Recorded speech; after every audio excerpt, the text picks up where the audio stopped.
எல்லோருக்கும் வணக்கம். துவைட்ட வெத்த குழம்பு எப்படி செய்யறதுன்னு நம்ம பார்க்க போகிறோம்.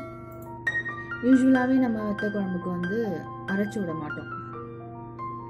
இதுக்கு 4 பருப்பையுமே வச்சு அரைச்சி விட்டு ஒரு வெத்த குழம்பு செய்ய போகிறோம். இதுக்கு தேவையான பொருட்கள் என்னென்னு பார்க்கறதுக்கு முன்னாடி இந்த சேனலை சப்ஸ்கிரைப் பண்ணாதவங்க சப்ஸ்கிரைப் பண்ணுங்கள். அப்போ தான் நான் போடுற எல்லா ரெசிபீஸையும் உடனுக்குடனே நீங்கள் பார்க்க முடியும். இப்போ இந்த அரைத்து விட்ட வெத்த குழம்பு எப்படி செய்யறதுன்னு பார்க்கலாம்.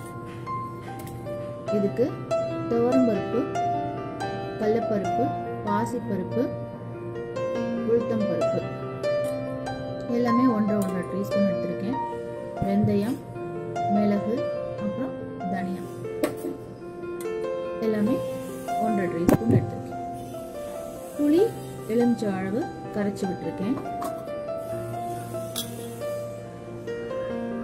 அப்புறம் காஞ்ச மிளகாய் ஒரு 4-5 காரத்துக்கு ஏற்ற மாதிரி நீங்கள் எடுத்துக்கலாம். இதுக்கு வெண்டைக்காயை எடுத்துருக்கேன். அப்புறம் பச்சை மிளகாய் 2 எடுத்துருக்கேன். முதல்ல எல்லாத்தையுமே 4 பருப்பு, மிளகு, வெந்தயம், கொத்தமல்லி வர எல்லாத்தையும் வறுத்துக்க போகிறோம்.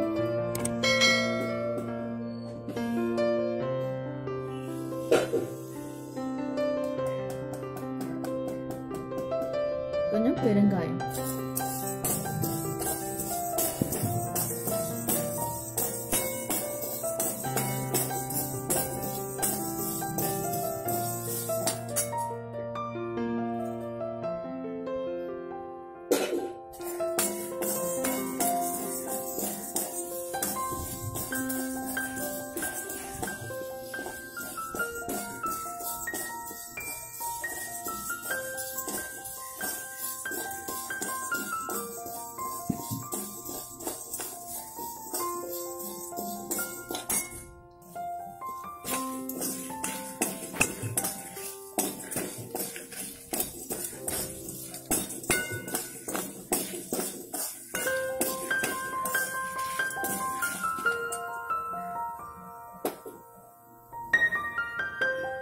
இப்போ நான் மிக்சர் ஜாருக்கு ட்ரான்ஸ்ஃபர் பண்ணிட்டேன்.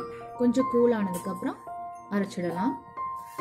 இப்போ அதே கடையில் எண்ணெய் விட்டுட்டு கடுகு,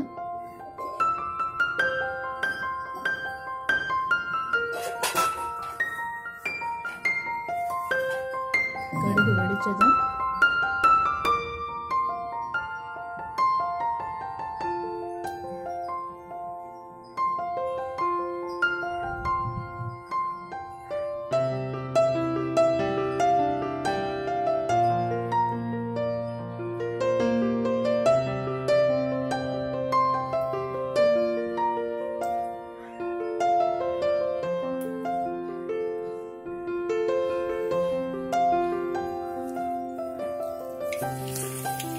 கருவேப்பிலை ஆட் பண்ணிக்கலாம்.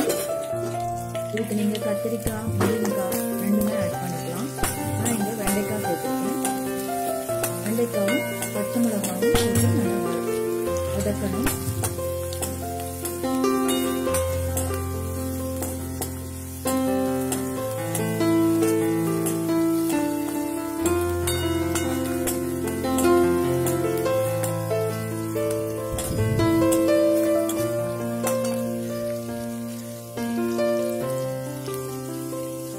எடுத்து வச்சுட்டு புளி பேஸ்ட்டை அதில் விடுங்க.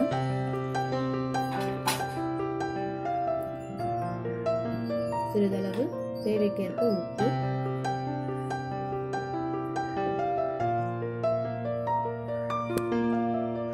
மஞ்சப்பொடி,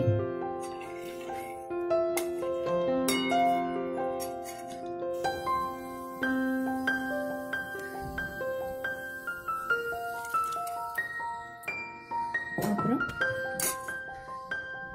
அரைத்து வைத்த விழுத நல்லா கலந்துட்டு விட்டுற வேண்டியதான். தண்ணி சேர்த்து உடனே நல்லா கலக்கி விட்டுடுங்க.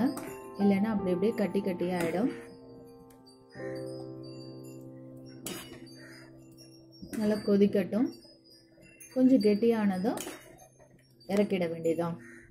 அவ்வளோதான், சுவையான அரைத்து வைத்த வத்த குழம்பு. உங்களுக்கு அப்படி ரொம்ப நேரம் கொதிக்கிற மாதிரி இருந்தால் நீங்கள் கொஞ்சம் மாவு, அரிசி மாவு கூட கலந்து விட்டுக்கலாம், கெட்டியாயிடும்.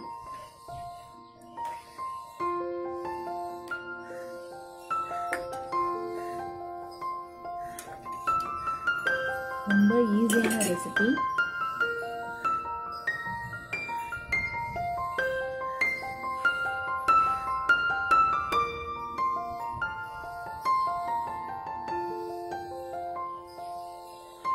அவ்வளோதான், கெட்டியாக எடுத்து நல்லா கொதி வந்ததுக்கப்புறம் இறக்கிடுங்க. இந்த ரெசிபியை நீங்களும் உங்கள் வீட்டில் ட்ரை பண்ணிவிட்டு கமெண்ட் பாக்ஸில் கமெண்ட் பண்ணுங்கள். இந்த வீடியோ உங்களுக்கு பிடிச்சிருந்தா இந்த சேனலை சப்ஸ்கிரைப் பண்ணுங்கள். நன்றி, வணக்கம்.